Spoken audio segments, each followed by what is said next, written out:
Welcome to Immigration Review, your weekly source for immigration case law updates and insights. I'm your host, Kevin A. Gregg, back again to review the week's precedential immigration cases, rummaging through the decisions so you don't have to. This podcast is sponsored by Kurzban, Tetzelli & Pratt, also known as KKTP, a law firm where I'm also a partner. Whether you are facing an immigration obstacle, a serious injury, or a legal issue in your business, KKTP will aggressively protect your best interests. This podcast is also sponsored by DocketWise, an all-in-one immigration forms and case management solution trusted by thousands of immigration lawyers across the U.S. I really like DocketWise. It makes immigration applications easy by allowing the clients to provide information through simple online questionnaires that are shareable by text or email and available in multiple languages. Not only that, DocketWise provides a comprehensive group of case management features, including invoicing and calendaring, secure messaging, task management, and a lot more.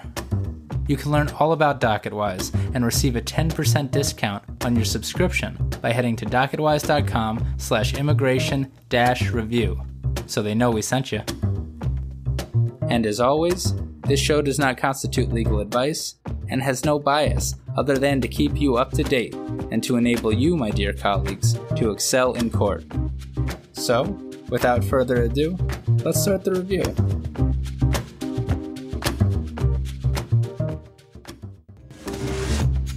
"2022 is here in force, with 8 very interesting cases throughout the circuits. The First Circuit in particular had a week. Before we get to the cases, though, this week I had the honor of appearing on another podcast, the New Jersey Criminal Podcast, hosted by attorney Megan J. McCormick-Honer. Meg's a very experienced criminal attorney in New Jersey, and I recommend her show and her services. She and I talked a lot about all sorts of immigration issues, and I think I'll appear again on her show. It was a lot of fun, and I got a lot more to talk about. If you're interested in her podcast, check this out. This is Meg McCormick-Horner, and I'm the host of New Jersey Criminal Podcast. I'm a certified criminal trial attorney with offices in Ocean City and Bridgeton, New Jersey. New Jersey Criminal Podcast can be found at www.njcriminalpodcast.com and all major podcast players. Pretty cool, huh, this technology thing? Alright, now on to my podcast. On to the cases.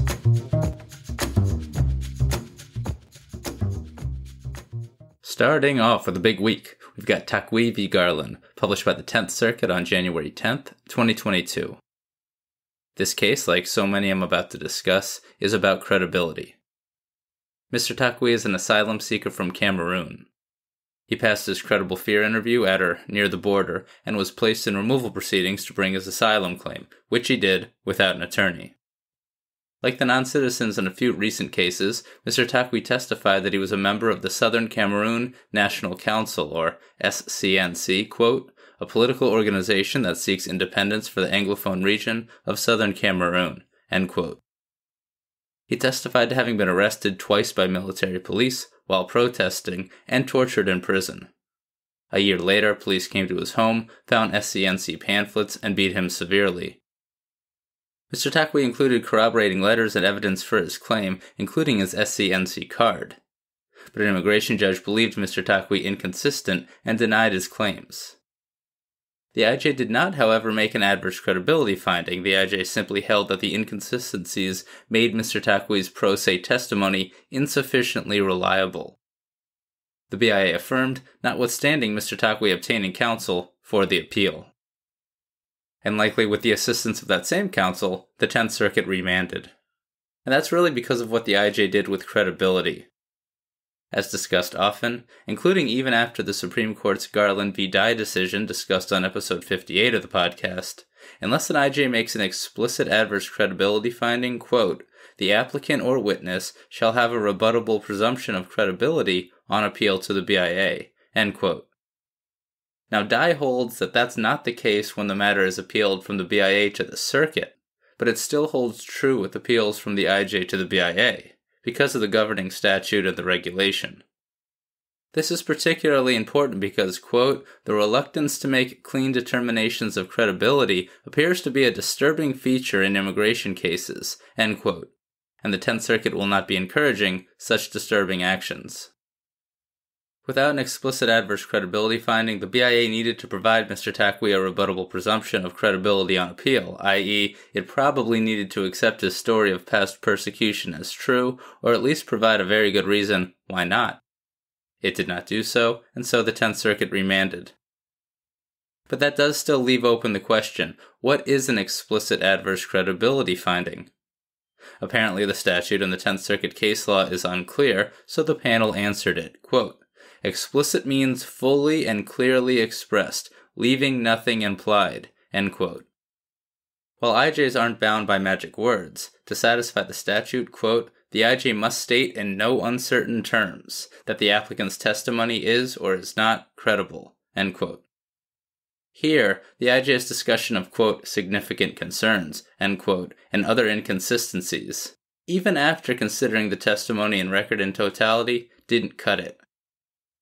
The IJ's final statement got closest, stating that, quote, even if the court were to stop short of finding Mr. Takwi's testimony not credible, he would still need to provide corroborating evidence, end quote.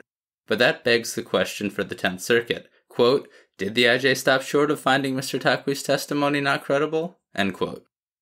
Again, it's all really important because if credible, he probably suffered past persecution, which means that he should be granted asylum unless DHS can establish otherwise. That's why the correct presumption on appeal is so vital, and it's why the Tenth Circuit remanded. Quote, an ambiguous finding which leaves us guessing about whether the IJ came to a determination because the applicant was not credible or for some other reason cannot serve as an explicit adverse credibility finding, end quote. Just looking at the citations and the quotes, it appears that this decision aligns with that of many circuits, including but not necessarily limited to the 1st, 4th, 6th, 7th, and 11th. For completeness' sake, the Tenth Circuit did not, however, agree with Mr. Takwi's argument that the IJ erred in finding him competent to represent himself, pro se, below. Apparently there may have been some mental health concerns or other issues, and so the IJ questioned Mr. Takwi to assess his competence, and continued proceedings to assess competency as well. Therefore, according to the Tenth Circuit, this complied with the BIA's seminal decision on the matter of MAM, which lists what IJs must do to assess the competency of pro se non-citizens. The U.S. Constitution requires nothing more. At least under the circumstances presented here. Mr. Takwi's responses indicated that he understood what was going on, and even on appeal he didn't really explain, apparently, why his PTSD or depression made him not competent to represent himself before the IJ. But again, on the substance of the adverse credibility finding, which is really the most important part, Mr. Takwi won. And it looks like the Tenth Circuit is also heavily suggesting that the BIA should remand the whole matter for submission of additional evidence that Mr. Takwi now wants to submit with the assistance of counsel. So congratulations, Jesse Howard Witt, for petitioner. And that is Takwi v. Garland.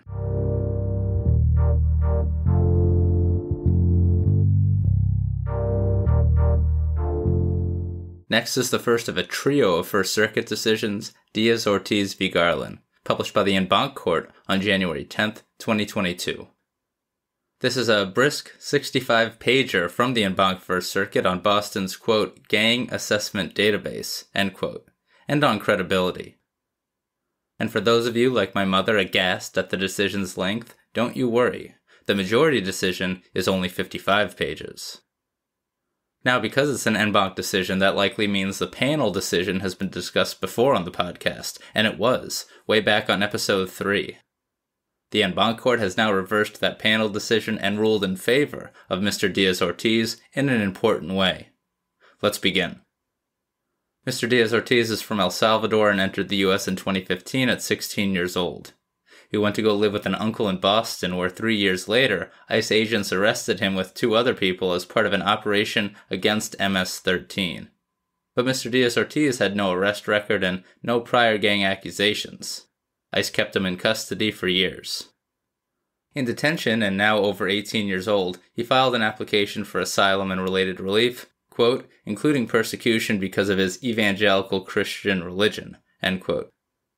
He stated that he's refused MS-13's recruitment and demands multiple times because of his faith, and that he was physically attacked and threatened in El Salvador in 2015. Also, his aunt was murdered by the gang, and he expanded upon his faith via affidavits submitted in court with other supporting documents. Mr. Diaz Ortiz's in-court testimony through an interpreter was largely consistent with his submissions, quote, sometimes with slight variations or elaboration, end quote. Mr. Diaz Ortiz also presented expert testimony.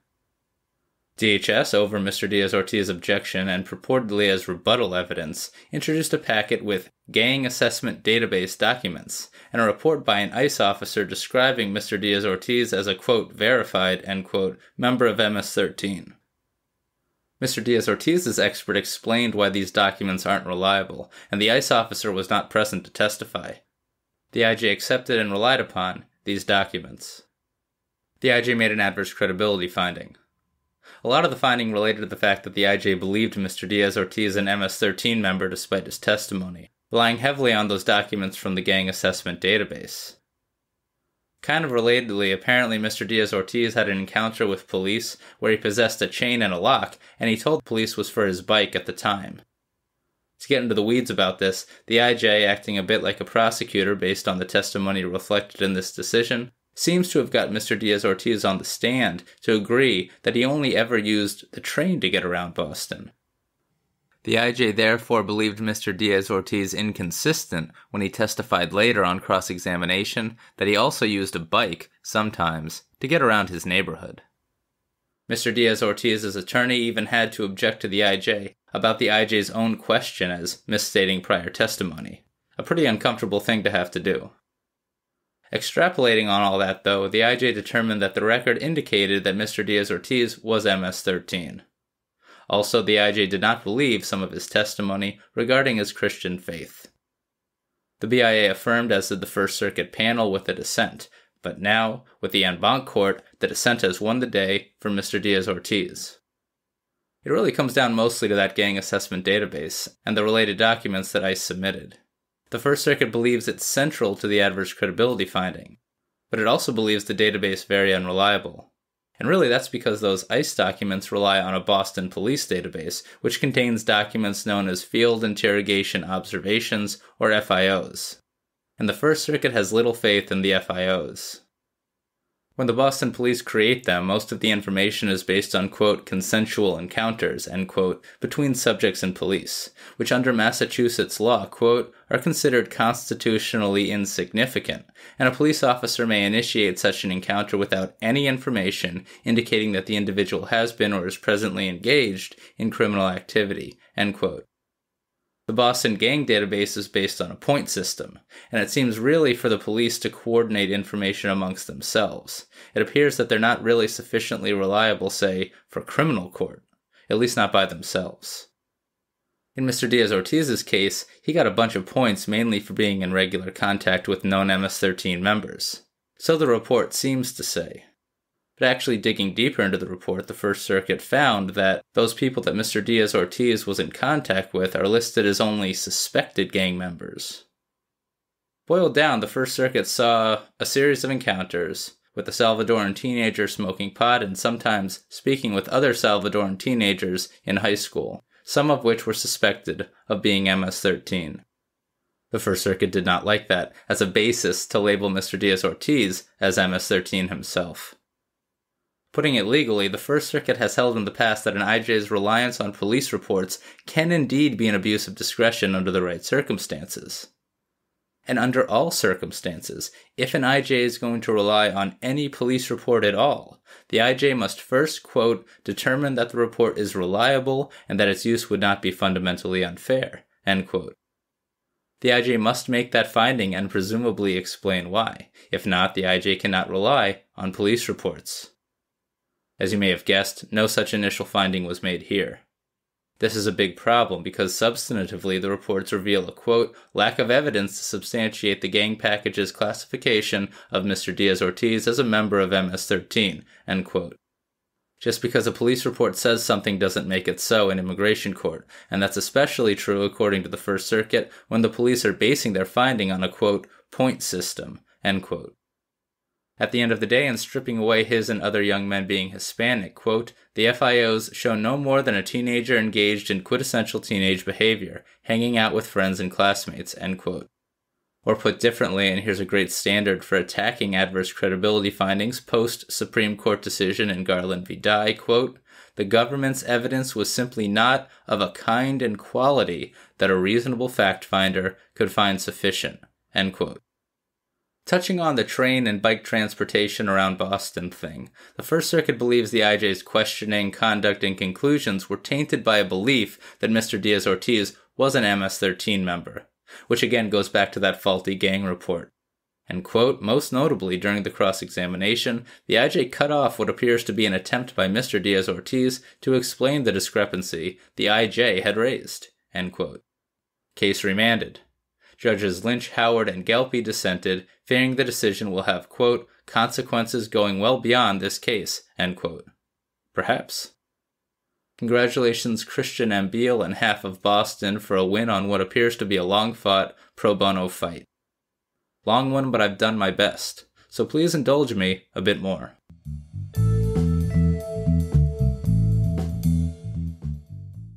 If you ever have a case that involves the Boston Police's field interrogation observations, this is a must-read.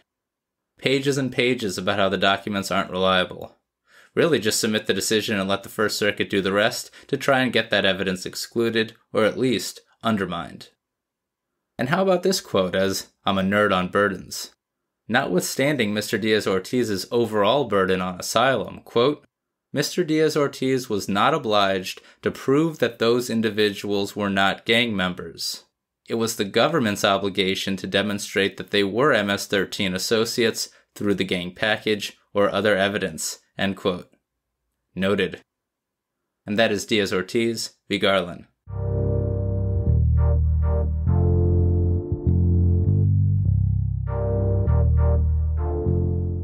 Next is Peulic v. Garland, published by the First Circuit on January 11th, 2022. This case is about inadmissibility waivers for refugees seeking to adjust to lawful permanent resident status. Mr. Peulic is from Bosnia, a first on the podcast.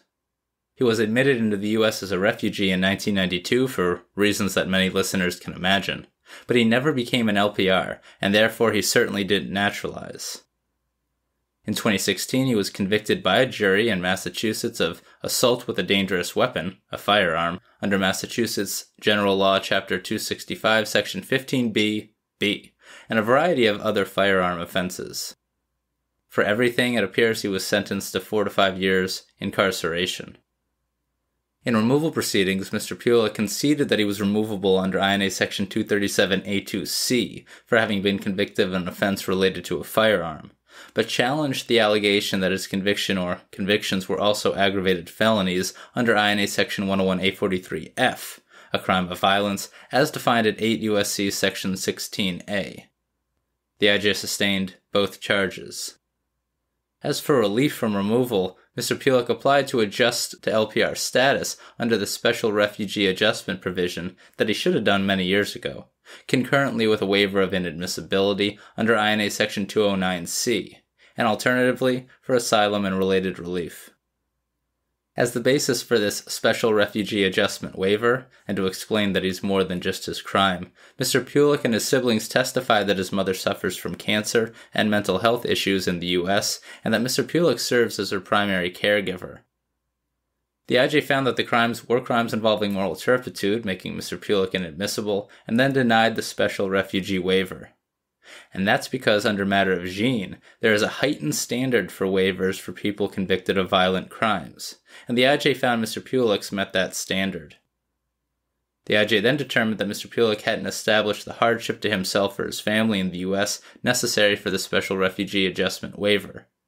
The IJ also denied asylum and related relief, finding the convictions particularly serious crimes, and the BIA affirmed. The First Circuit upheld the BIA and the IJ. First, the First Circuit held that Attorney General Ashcroft did not exceed his authority all those years ago when he issued matter of Jean.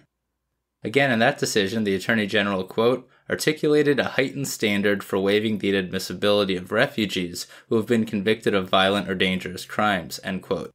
essentially mandating denial in such cases unless, quote, denial of status adjustment would result in exceptional and extremely unusual hardship, end quote.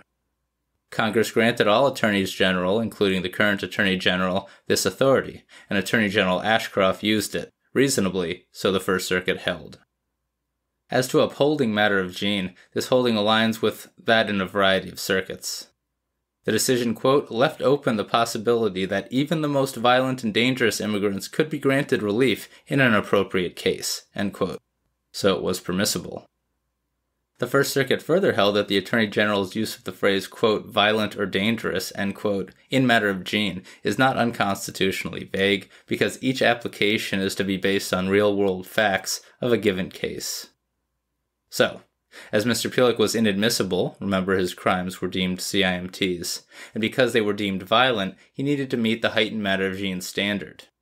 So he argued, alternatively should he fail to take down matter of gene, that the IJ and BIA misbalanced all factors required under the case and that he warranted the waiver. But under the deferential substantial evidence review, the First Circuit upheld the IJ and BIA's balancing of discretionary waiver factors. For example, while separation from his family was going to be hard, especially concerning the care he provided to his mother, his crime was serious. The record indicates that Mr. Peulic had a gun that he shot, that he didn't comply with police on the street, and that he had to be shot on the street to be taken into custody. He testified that he had blacked out during the incident and had trouble with alcohol at the time, and that he was currently in AA.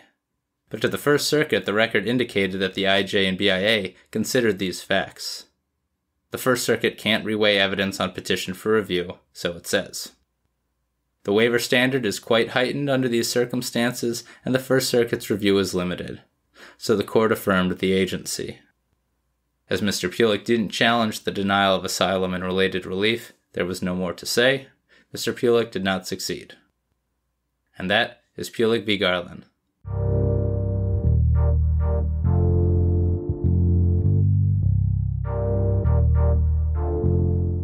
Rounding out the first, we have Bonilla v. Garland, published on January 12, 2022.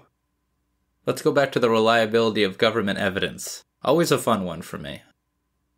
Mr. Bonilla is from El Salvador. In 2012, he was caught near the Mexico border and apparently signed a record of sworn statement stating that he did not fear return to El Salvador. DHS expeditiously removed him. He returned to the U.S. unlawfully, and in 2018, DHS found out about him and reinstated that 2012 final expedited order. This time, Mr. Bonilla expressed a fear, passed his reasonable fear interview, and so was placed in withholding-only proceedings before an immigration judge. In those proceedings, he testified that in El Salvador he belonged to and was active in the, quote, conservative political party, the Nationalist Republican Alliance, or ARENA, which had been in power for more than 20 years, end quote, but which fell out of power in 2009. When the Farabundo Martí National Liberation Front, or FMLN, won the presidency in El Salvador in 2009, he and his businesses began getting harassed by FMLN officials, and ultimately, officials refused to renew his business licenses, including for the running of his taxi cabs. Mr. Bonilla also testified that in 2010 or 11, hospital employees refused to treat his 7-year-old son due to Mr. Bonilla's connection to the ARENA political party. Then in 2012, police came to his house in the middle of the night and asked if one of his cabs had been in an accident. When he went to look at the cab, he saw that the police had covered it in blood. They then said that he needed to start making special trips for them, and a few months later they asked him to transport weapons. When he refused, the police threatened to harm his family, and also he was attacked with a gun and a machete by an unknown assailant in El Salvador. What a story. He claimed that he wasn't asked about any of it near the border in 2012. The IJ had, quote, serious doubts, end quote, about the story, but didn't make an express adverse credibility finding. Instead, the IJ decided to give, quote, limited weight, end quote, to the testimony. Sound familiar?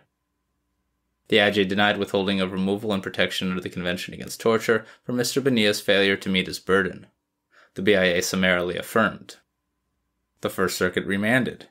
See, the IJ relied heavily on the fact that the 2012 record of sworn statement reflected that Mr. Bonilla didn't have a fear, but according to the First Circuit, the record of sworn statement is unreliable in this case because it says that the interviewee in 2012 said that his name was Jose Ramos Ibarra. That's a very different name than Jose Ernesto Manevar Bonilla, the name of our current subject. Also, the interviewee in 2012 reported a different birth date and a different date of entry, and the report seems to have other inconsistencies. The IJ didn't buy Mr. Bonilla's explanation, but I mean the document says what it says, and it has the inconsistencies that it has. Importantly, Mr. Bonilla's testimony, even if not completely believed by the IJ, quote, does not provide substantial evidence that the 2012 record of sworn statement was reliable, end quote. To make that holding, the IJ was essentially using a negative to prove a positive, or so one might argue. And although this decision here doesn't rely upon it, it is, after all, DHS's burden to establish that its evidence is admissible and fundamentally fair. All of these issues were compounded by the fact that no interpreter was used in 2012, although the Border Patrol agent wrote that he read to Mr. Bonilla in Spanish. Nor was there any, quote, affirmation by either Bonilla or the Border Patrol agent that the answers set forth in English in the 2012 record were read back to Mr. Bonilla in Spanish before he initialed and signed the document, end quote. For all these reasons, the First Circuit could not affirm the IJ relying on the record of sworn statement to assess Mr. Bonilla's credibility. So the First Circuit remanded. Congratulations, Rachel El Rado, for petitioner. Might I make a suggestion for remand?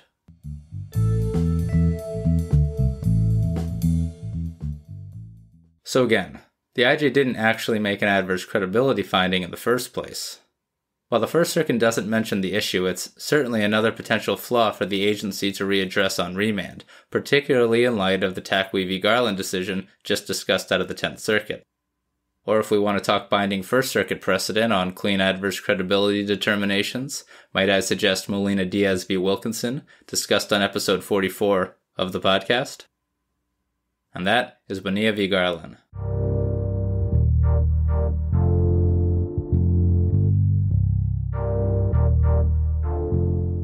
Next is Santos-Zacaria v. Garland, published by the 5th Circuit on January 11th, 2022. This case is about reasonable relocation and withholding of removal. Ms. Santos, quote, is a transgender woman and is attracted to men. She alleged that she was sexually assaulted by a neighbor in Guatemala at the age of 12 for being gay, and asserted that she was likely to face persecution if she returned to Guatemala due to her sexual orientation and gender identity, end quote.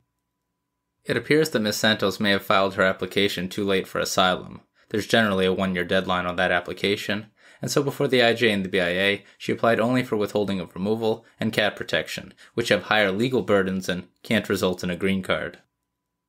The IJ denied, but at least on appeal, the BIA held that the sexual assault at 12 was indeed past persecution, which would entitle Ms. Santos to at least withholding of removal, unless DHS could rebut her presumptively well-founded fear of future persecution by showing that Ms. Santos could reasonably relocate in Guatemala, or that there had occurred a fundamental change in conditions. The BIA found the former, that she could safely relocate in Guatemala and avoid the harm that she feared on account of her, quote, homosexuality or transgender identity, end quote. The 5th Circuit affirmed the BIA's holding. And that's mainly because Ms. Santos testified that there are cities in Guatemala where gay pride parades are celebrated openly. Ms. Santos stated in response to a DHS question, quote, yes, probably. There is another place where I can live down there, but I don't know. But I try to stay here to get this protection because besides that I have a brother living here, so I'm trying to have him help me, end quote.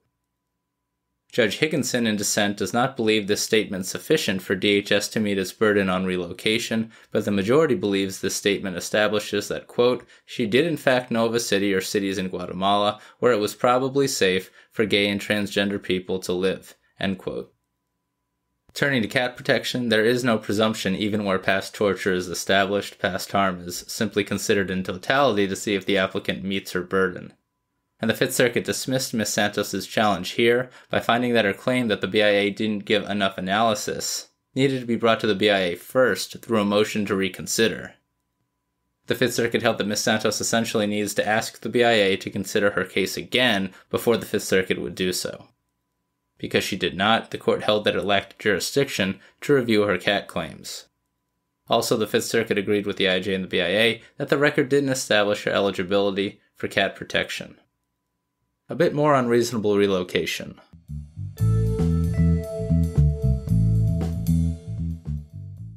Again, Judge Higginson dissented from pretty much all of it. The crux of the dispute was really one that I didn't get into. The BIA made the reasonable relocation finding for the first time on appeal.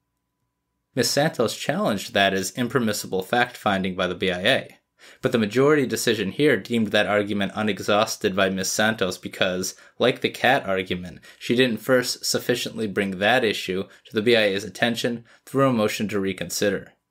Judge Higginson disagrees with that. High exhaustion requirements in the Fifth Circuit. Motion to reconsider everything, it would seem. And then on the merits of the relocation issue. As the Fifth Circuit recognizes, once past persecution has been established, it's DHS's burden to establish reasonable relocation. A litany of courts have recently held that to meet that burden, DHS must actually point to a specific place, based on the record evidence, where it is clearly safe for the non-citizen to live, not in hiding. See, for example, Nisimba out of the 3rd on episode 87 of the podcast, Zameta Oriana out of the 6th on episode 84, the Addo decision out of the 10th on episode 34, and the Akasung decision out of the 9th on episode 16. Not really addressed in this decision, though, which of course is the Fifth Circuit and not those circuits. And that is Santos-Zacaria v. Garland.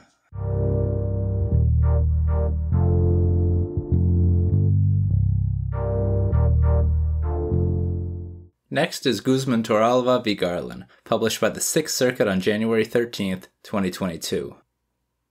This decision is about ineffective assistance of counsel motions to reopen. Hope you enjoy the podcast's new sound, applicable to the horror that is ineffective assistance of counsel. Email me with any objections. Mr. Guzman-Torralva is from Mexico and entered the U.S. at 19 years old, 15 years ago. He has 2 U.S. citizen children. He was detained and placed in removal proceedings in 2018 where, through counsel, he conceded removability and obtained a bond. But then he got a new attorney, which, quote, as it turned out, was a poor decision, end quote. The new attorney tried to move to substitute as counsel and to change venue to Newark 3 times, but all 3 motions were rejected for counsel's failure to indicate proof of service on prior counsel, as the practice manual requires, and because the pages were not, quote, properly signed and paginated, end quote.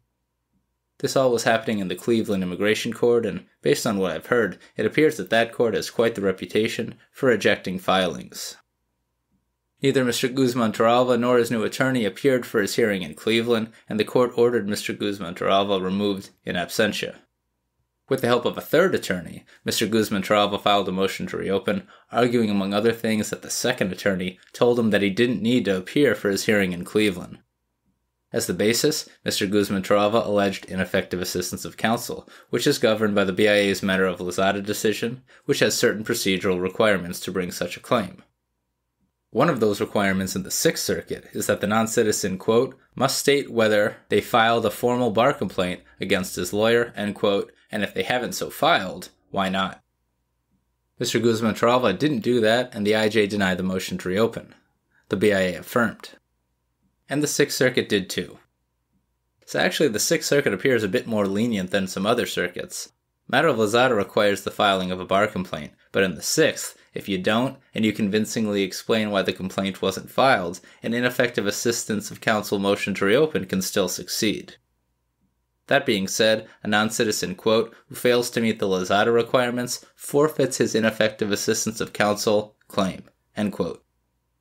As to explaining why a bar complaint wasn't filed, and at least in the Sixth Circuit, quote, an acceptable reason would address Lozada's underlying concerns, deterring collusion between the non-citizen and his or her lawyer, and enlisting the non-citizen's help to raise the ethical standards of the immigration bar, end quote. Here, apparently, Mr. Guzman-Torralva stated through 3rd counsel simply that he was, quote, not interested, end quote, in filing a bar complaint. That doesn't cut it. It didn't matter that the 2nd attorney had, quote, acknowledged and accepted responsibility for his shortcomings, end quote. Plus, the 2nd attorney apparently didn't admit to all his shortcomings anyway. So it would appear in the Sixth Circuit, bar complaint, or very good explanation. Why not? While the court doesn't say it, this all aligns pretty well with the BIA's own decision last year in matter of Melgar, discussed on episode 32. The case, therefore, will not be reopened. And that is Guzman-Torralva v. Garland.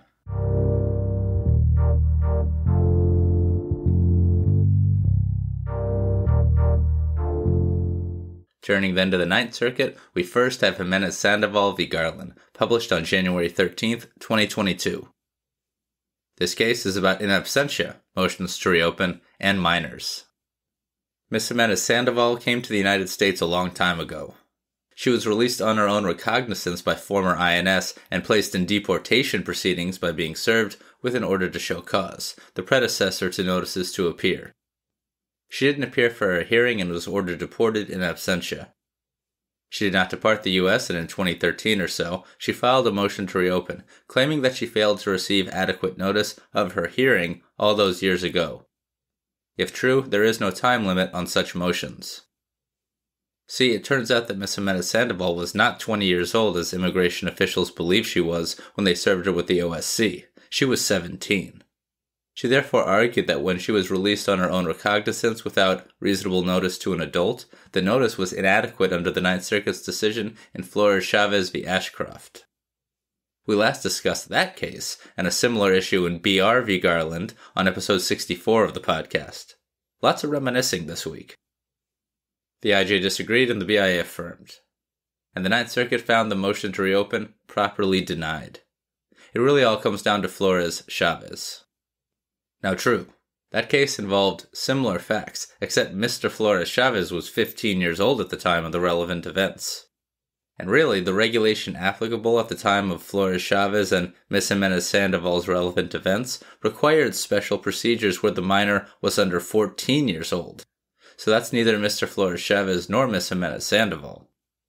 But in the Flores-Chavez decision, the Ninth Circuit held that there isn't a hard cutoff age as to when immigration officials must give notice of a hearing to adults when non-citizen minors are released. Accordingly, the regulations applicable at the time in the Ninth Circuit, quote, requires notice to the adult to whom the juvenile is released from custody, end quote. Emphasis by the court. And important emphasis. The panel distinguished Flores-Chavez because, unlike Mr. Flores-Chavez, Ms. Jimenez-Sandoval, quote, was released on her own recognizance, end quote, rather than into the custody of an adult. It doesn't matter to the Ninth Circuit that the former INS did so based on a mistaken belief that she was herself an adult, or at least that issue wasn't discussed.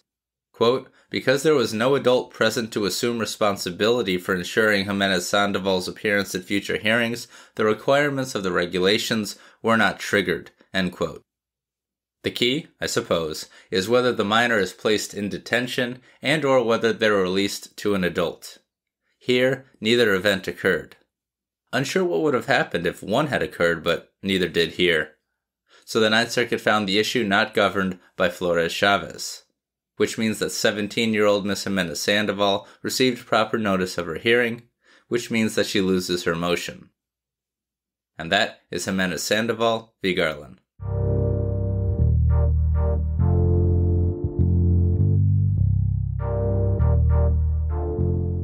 That leaves Togonon v. Garland, published by the Ninth Circuit on January 10th, 2022.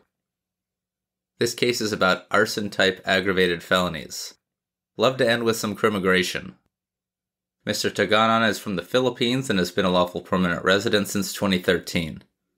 But in 2015, he was convicted of arson in violation of California Penal Code Section 451B and sentenced to 3 years imprisonment.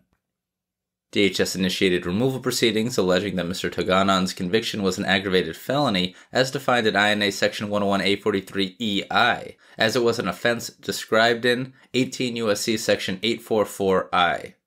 And that charge was sustained by the IJ and the BIA. This aggravated felony provision isn't adjudicated very often and of course involves a categorical approach, so here we go. First, what is the definition of the federal offense?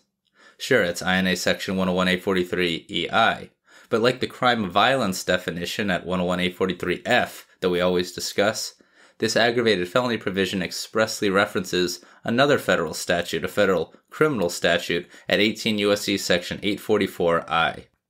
So what's the definition of that statute? Well, section 844I makes criminal anyone who, quote, maliciously damages or destroys, or attempts to damage or destroy by means of fire or an explosion, any building, vehicle, or other real or personal property, end quote. Thus, to obtain a conviction in the Ninth Circuit, quote, the government must prove that the defendant, 1, maliciously, 2, damaged or destroyed a building, vehicle, or other real or personal property, 3, by means of fire or explosive, and 4, that it was a building, vehicle, or personal or real property, end quote. So 4 elements. Nice. Then, under the categorical approach, we compare the California statute of conviction to this definition. If it's a match or encompasses less conduct than the federal offense, the non-citizen is removable. If the California offense criminalizes more conduct than the federal removability provision, in this case section 844, the non-citizen isn't removable, at least under the categorical approach. Here, the whole inquiry comes down to the first element, the mental state of maliciously. Because the term isn't defined by the federal statute at 18 U.S.C. section 844, the court, quote, presumes that Congress intended to adopt the term's established common law meaning, end quote. In the arson context, this generally required that the person intentionally act, quote, which the act created a very high risk of burning the dwelling house of another, where the actor knew of that risk but nonetheless engaged in the risk-taking act, end quote. I.e., the actor is, quote, subjectively aware of the risk, end quote, of arson. So that's what maliciousness means to make someone criminal under section 844I, and therefore removable for having been convicted of an aggravated felony under INA section 101A43E. So, we've defined maliciousness, and that definition aligns to various material degrees with decisions out of the 3rd, 4th, 5th, 7th, and 10th circuits. So much agreement this week. That therefore brings us to the next question. What mental state does the California crime require? Need us Californians be as malicious as some political commenters believe us already to be? We need not be, at least to commit arson under California Penal Code section 451B. Although both statutes require that the defendant act maliciously, California courts have interpreted the term to include less than malicious conduct. I.e., there is a realistic probability that California prosecutes the crime in a way that is broader than the federal definition. The realistic probability test at work in a way that helps non-citizens, as the Supreme Court's Duenas-Alvarez decision intended. For example, the California Supreme Court has affirmed a conviction where the defendants, quote, were aware of facts that would lead a reasonable person to realize that the direct, natural, and highly probable consequence of igniting and throwing a firecracker into dry brush would be the burning of the hillside, end quote. But that's not the same thing as federal maliciousness because it doesn't require that the defendants were, quote, subjectively aware, end quote, that a fire would likely occur based on their actions. A perhaps thin line, but a very important line when talking categorical approach and mens rea. It would appear that Oyl didn't argue that mental state is divisible under California law, and mental state rarely is, which means that the modified categorical approach has no role to play. And that means that California Penal Code section 451B always covers more conduct than INA section 101A43E-I. And that means it can't be an aggravated felony, which means that Mr. Togonon is not removable as charged. The categorical approach at work. Congratulations, Matthew N. Ball, and many more from Gibson Dunn for petitioner. 2 more things.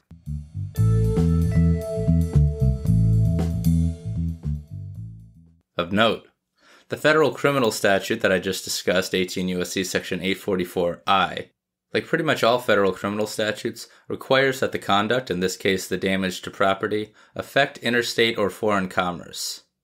That's the jurisdictional element generally required under the U.S. Constitution for the feds to criminalize anything.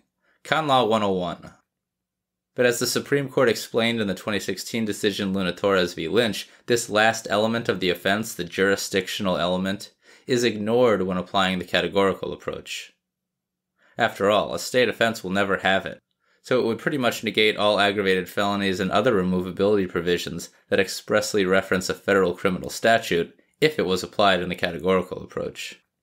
Us non-citizens councils can't have everything, of course. Also, and before we finish up the episode, and while on the topic of the Ninth Circuit, I note that the court amended its August decision in Plancarte-Suceda v. Garland, discussed on episode 69 of the podcast, that favorable asylum decision about female nurses. Not much has changed, so check out the previous case summary. And thank you so much, Ninth Circuit, for beginning the amended decision explaining precisely, paragraph by paragraph, what you changed. It means the world to this swamped podcast host. And that is Togonon v. Garland. So there you have it. You're all caught up with the past week's published immigration cases. I'm Kevin A. Gregg, a partner with the law firm Kurzban, Tetzeli & Pratt, and this has been another episode of Immigration Review. Thank you for listening, and I hope you enjoyed it. If you did, please share it with a friend, and rate and review us. Each review helps new listeners find the show. And of course, subscribe to Immigration Review wherever you get your podcasts. If you like what we do and want to become a patron of the show, please check out our Patreon page at www.patreon.com/Immigration Review, or click on the link in the show notes. And if you're interested in an official Immigration Review CLE certificate for 5 credit hours, email me at kgreg@kktplaw.com with your full name and the episode numbers for the 10 shows you've listened to. Also, feel free to email me with questions, comments, or anything at all. And follow the show on Instagram and Facebook at Immigration Review, and send us a tweet at ImReview. That's IMM Review. I'll be back next Monday for a brand new discussion. Until then, I'm Kevin A. Gregg, bringing you the Immigration Review.